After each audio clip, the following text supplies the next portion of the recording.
Mesdames et messieurs, vous êtes sur Moto TV. Merci de votre fidélité. Les titres de ce journal. Lancement des épreuves nationales de fin d'études primaires ENAFEP ce jeudi 1er juin 2023 en province éducationnelle Nord Kivu 2.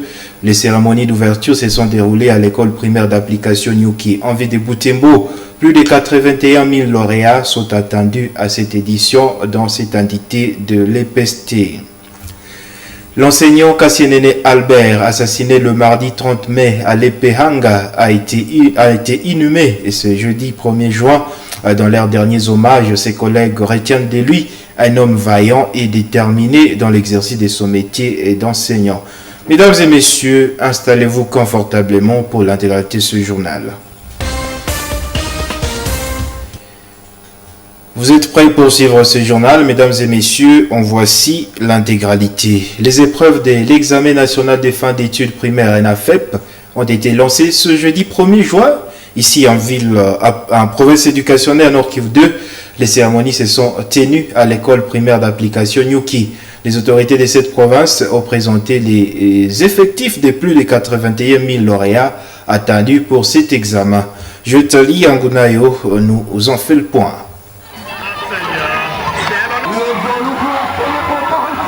Tout est fait prêt pour le début de l'examen national de fait d'études primaires ENAFEP dans le Nord Kivu 2. La mise en place terminée, place aux allocutions. L'inspecteur principal provincial du Nord Kivu 2 rapporte la participation des 81 089 écoliers finalistes à ces épreuves, dont 51% des filles. Ils sont répartis à 340 centres, dont 66 pour la seule ville de Butembo. Les 81 079 candidats, dont 41 117 filles, du début jusqu'à la fin de l'année scolaire, ces écoliers ont été répartis dans 66 centres pour la ville de Butembo et 274 centres dans les autres sous-divisions. Le total des centres étant de 340 pour toute la province éducationnelle. Le directeur provincial de l'EPST Nord Kivu 2 remercie les enseignants pour l'encadrement de ses enfants jusqu'à ce jour. Il appelle les lauréats à l'assiduité et au travail durant les 2 jours du déroulement de ces épreuves. D'une façon générale, 50% des filles et 49% des garçons attendent d'être bénéficiaires des certificats d'effet d'études primaires, titre scolaire qui donne directement accès à l'enseignement secondaire. Chers candidats à ces examens, vous êtes à l'honneur ce jour et tous nos yeux sont braqués sur vous, car l'attitude d'un homme envers le travail détermine sa valeur. À adopter une attitude positive et à vous de donner vous-même tout l'espoir. Vous devez rester confiant en vous-même tout en plaçant Dieu au-dessus de tout.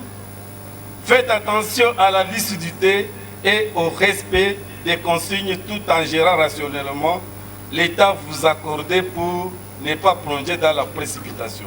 Dans le mot du maire de Butembo, lu par son délégué, l'exécutif urbain a remercié les partenaires de l'éducation pour leur effort dans l'encadrement des écoliers, en dépit de la situation sécuritaire précaire dans la région. Je tiens à remercier sincèrement les enseignants, les parents et les élèves qui continuent à fréquenter les chemins de l'école jusqu'à ces jours, bien que d'autres soient en difficulté et privés de ce droit constitutionnel. C'est à ce titre que je déclare ouvertes les épreuves de l'ENAFEP exercice 2022-2023 qui, je reste convaincu, vont se dérouler en toute beauté et sérénité. Chers élèves, entre-temps, vous vérifiez comment est la malle. La malle contenant l'enveloppe des cahiers est ouverte par le maire à présence de quelques témoins, dont des écoliers et des autorités de l'éducation. En présence de 342, 332. Je constate que c'est bien emballé. Débuté ce jeudi 1er juin, ces épreuves s'étendront sur 2 jours, soit jusqu'au vendredi 2 juin. De l'éducation, nous passons au chapitre sécuritaire. 4 présumés bandits ont été présentés à la presse jeudi 1er juin 2023. C'était au commissariat urbain de Butembo, les commissariats urbains de la police. Ces présumés criminels sont accusés d'avoir commis le meurtre d'un gardien au quartier Rwanda la nuit de mardi 30 mai au mercredi 31 mai 2023. Le maire de Butembo salue la collaboration entre la population et les services de sécurité qui a rendu possible l'arrestation de ces présumés criminels. Suivez ce reportage de Samuel Wainda rendu par Delphin Weya. C'est ici au commissariat urbain de la ville de Butembo où le commandant ville de la police a présenté les présumés criminels devant la presse. Il s'agit de ces jeunes garçons menottés. Selon le commandant ville de la police, ces jeunes présumés criminels habitent les environs de la ville et ne viennent qu'en ville pour opérer. Vous savez parler que l'état de siège ne fait absolument rien. On vient, on dit, on retourne en brousse. Pour le franchissement de la cité de la ville. Le commissaire supérieur principal, Paul Ngoma, n'exclut pas qu'il y a aussi des bandits vivant en ville de Butembo. Il appelle ainsi la population de Butembo et Aviro à doubler de vigilance car les sécurités barrent encore à ville de Butembo. Et aussi, l'hypothèse à ne pas écarter, il y a aussi des criminels dans notre ville. Et pour ma utilisation, ce n'est pas seulement le problème de la PNC, non, c'est le problème de la population et le service de sécurité. Tout le monde peut nous impliquer parce qu'on commence à tuer des gens et pour retourner en brousse. Pour sa part, le maire de Butembo remercie la population de la ville pour la collaboration qui a facilité l'arrestation de ces présumés criminels. Oh, la population qui a participé, parce que vraiment nous disons, c'est grâce à cette population que nous avons mis hors d'état de nuire ces malfrats, ces délinquants, ces criminels de grand chemin, qui ne veulent pas que les autres puissent vivre. Ils ne veulent que leur vie à eux. Ok, vous comprenez ce que je veux dire? Donc c'est pour dire que nous disons à la population, encore une fois de plus, merci. À moins de 2 semaines, la ville de Butembo vient d'enregistrer plus de 5 cas de meurtre. Et Kassienene Albert, cet enseignant assassiné le mardi 30 mai à Lepehanga, en ville de Butembo, a reçu les derniers hommages de ses collègues enseignants, membres de famille, amis et connaissances ce jeudi 1er juin. Avec près de 50 ans de carrière dans l'enseignement, le regretté Albert a été assassiné par des inconnus mardi dernier dans son école. Une messe des funérailles en sa mémoire a été dite par l'abbé Wilfried Isanda, coordinateur provincial des écoles conventionnées catholiques à la cathédrale Mater Ecclesiae, ici en ville de Butembo. Suivant ce reportage de Gérard Mourefou.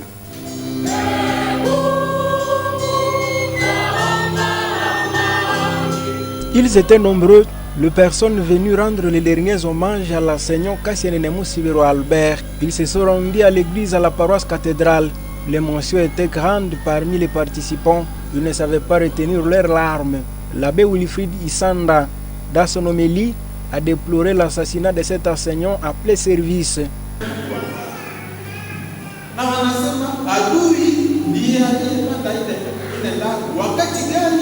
Ses collègues de travail regrettent beaucoup sa disparition. Ils se souviendront d'un enseignant vaillant ôté de sa carrière par la méchanceté des hommes. Dans ce mot de circonstance, le directeur du complexe scolaire Hanga recommande aux autorités d'œuvrer pour la sécurité des personnes et de leurs biens. Pour ton aide et le travail que tu as cessé d'abattre aussi du complexe scolaire Hanga. Papa et grand-père, tu nous as bien formés ici dans notre travail et la persévérance dans l'exercice de fonctions a depuis de multiples occupations. Tu es resté parent, grand-père, tant pour nos enseignants, pour les élèves, que pour la société tout entière. Que la terre des ancêtres te soit douce, et perméable, et qu'il y ait des soins. Les enseignants ont constaté l'absence de services de sécurité et des autorités administratives aux cérémonies des funérailles pour combattre avec la famille du regretté Kassienene Musibiro Albert. Dans un autre chapitre, un incendie est survenu à l'orphelinat Compassion pour les enfants en détresse au CED de Tchala la soirée de mercredi 31 mai. Les sources sur place indiquent que cet incendie serait causé par un court-circuit provoqué par une mauvaise installation de fils électriques. Aucune perte en vies humaines, mais de biens ont été brûlés par le feu. Reportage de Mwanampenzi Manzekele rendu par Grace Kaniki. Voici le vestige de l'orphelinat Compassion pour les enfants en détresse, situé au quartier Tchaala en commune de Boulenguera. À en croire nos sources, ce bâtiment aurait pris du feu des suites d'une mauvaise installation de fils électriques. Sur place, des dégâts matériels sont énormes. Tout inquiète, Madame Dorcas, responsable de cet orphelinat, regrette la perte de biens dans cette maison de compassion qui héberge des enfants dont la plupart sont victimes des massacres et des atrocités de la guerre en territoire de Beni et Rutshuru. Vraiment, nous avons conclu que c'est le court-circuit qui s'est passé dans la maison et incendié toute la maison, cependant que toutes choses étaient dedans. L'intérieur des enfants, cette maison, il y avait 18 enfants. Alors, toutes choses, même la vaisselle, toutes choses étaient là. Il y avait un dépôt, là où nous mettons nos objets. Aucune chose qui est sortie. C'est là où nous mettons toutes choses. Ce dortoir occupé presque, c'était le cœur de l'orphelinat. Le matin de ce jeudi 1er juin, le commissaire supérieur principal Ilunga Willy, bourgmestre de Boulenguera, s'est rendu sur les lieux pour combattre avec les victimes. Cette autorité a, à cette occasion, appelé les bonnes volontés à venir en aide à ces enfants orphelins qui viennent de perdre leur maison. Nous sommes très tristes de cet incident. On ne peut pas vraiment se réjouir, mais nous appelons vraiment les hommes de bonne foi. Puisque à l'instant, il y a deux phases à accomplir. La première phase, c'est en urgence. Il n'y a pas de casserole pour les enfants, il n'y a pas d'habits pour les enfants, il n'y a pas à manger pour les enfants. La deuxième phase, c'est à long terme, vraiment. Il a fallu absolument en urgence réhabiliter cet orphelinat. L'orphelinat Compassion pour les enfants en détresse de Tchaala héberge actuellement plus de 70 enfants orphelins, parmi lesquels quelques nourrissons. Et 2 ans après l'écroulement de l'église du secteur Butungera, la réhabilitation de cette maison de prière reste incertaine. Le président du secteur Butungera, Paluku Kahumba, s'inquiète qu'aucun signe ne rassure du lancement des travaux de réhabilitation. Il note que ces secteurs de la paroisse Bunyuka accueillent des fidèles majoritairement cultivateurs avec un faible revenu des champs. C'est dans ce sens qu'il sollicite l'implication de bonne volonté pour la reconstruction de cette église. Isabelle Wangaimuka nous dit davantage dans ce reportage de Gérard Mourefou. Cette église du secteur de Butungera s'est écroulée il y a presque 2 ans. Les chrétiens de Butungera qui en étaient aux travaux de finissage ont été surpris par un vent violent qui a emporté la toiture de l'église. Monsieur Paluku Kahumba, président du secteur, exprime sa désolation de voir les travaux qui étaient à leur fin être réduits à zéro. Nous recommençons la construction après l'écroulement de notre église il y a presque 2 ans. Mais jusque-là, nous n'avons plus de moyens pour finaliser. Nous avons déjà érigé des piliers. Il nous reste de fixer la charpente. Le président du secteur Butungera explique que depuis l'écroulement de l'église, les chrétiens de la place ont du mal à réhabiliter cet édifice. Paluku Kahumba indique tout de même que le secteur Butungera accueille plusieurs fidèles majoritairement cultivateurs avec un revenu très insignifiant. Nous avons été surpris par le vent qui a détruit notre église. L'écroulement de notre église nous a choqués comme une personne qui a perdu un membre de sa famille. Les chrétiens n'ont plus de courage. Paluku Kahumba sollicite l'implication des bonnes volontés pour la reconstruction de l'église. Que ceux qui ont la bonne volonté nous viennent en aide. De grâce vraiment, notre église commençait déjà à abriter de célébrations eucharistiques. À cette époque-là, nous étions déjà stables. Aujourd'hui, nous sommes dans les mois. Le secteur de Butungera est l'un de 7 secteurs de la paroisse Reine des Anges de Bunyuka.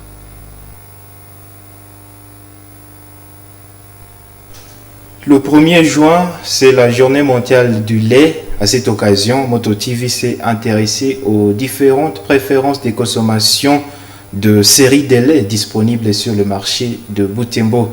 C'est notamment du lait d'origine végétale et du lait d'origine animale transformé ou naturel. Au même moment, les diététiciens et nutritionnistes Tade Chaivehera conseillent à la population de consommer avec modération toutes les sortes de lait pour éviter des problèmes de santé. Ce reportage est signé Croyante Bihamba et Nelly Mwengeshali. Dans ce local fonctionne une boulangerie sur croisement rue Denis Paloukou et avenue de Martyrs. Ici, on vend du lait naturel des vaches et du yaourt. C'est la préférence de sa clientèle. Kavira Maijoy, servante dans cette boulangerie, affirme que le lait naturel de vache s'écoule rapidement que le yaourt, au moins 5 litres par jour. Mes clients préfèrent plus le lait chaud de vache que les yaourts. Les yaourts est aussi bien, seulement bien déjà le prennent avec du sucre, ce qui n'est pas recommandé. Par jour, j'écoule un bidon de 5 litres et les yaourts de même, le plus souvent d'ailleurs. Pas loin de là, dans l'avenue Mikundi, Nadine entretient un kiosque. Elle vend ici du lait de soja et du lait en poudre. Nous faisons part de sa technique d'extraction du lait de soja. Elle note que ses clients les préfèrent. Je trempe les soja le matin pour le piler le soir. Après l'avoir pilé, j'y extrais du lait pour la première fois et le piler de nouveau, ainsi de suite, jusqu'à ce que je me rassure qu'il n'y en a plus. Je pile ces soja au moins 3 fois. Je prends au moins 5 mesurettes du soja et j'y extrais 3 thermos de lait. Nadine sert 2 ou 3 thermos de lait de soja par jour. Il est plus rentable que le lait en poudre, sauf si elle n'épuise pas la quantité fabriquée pour la vente.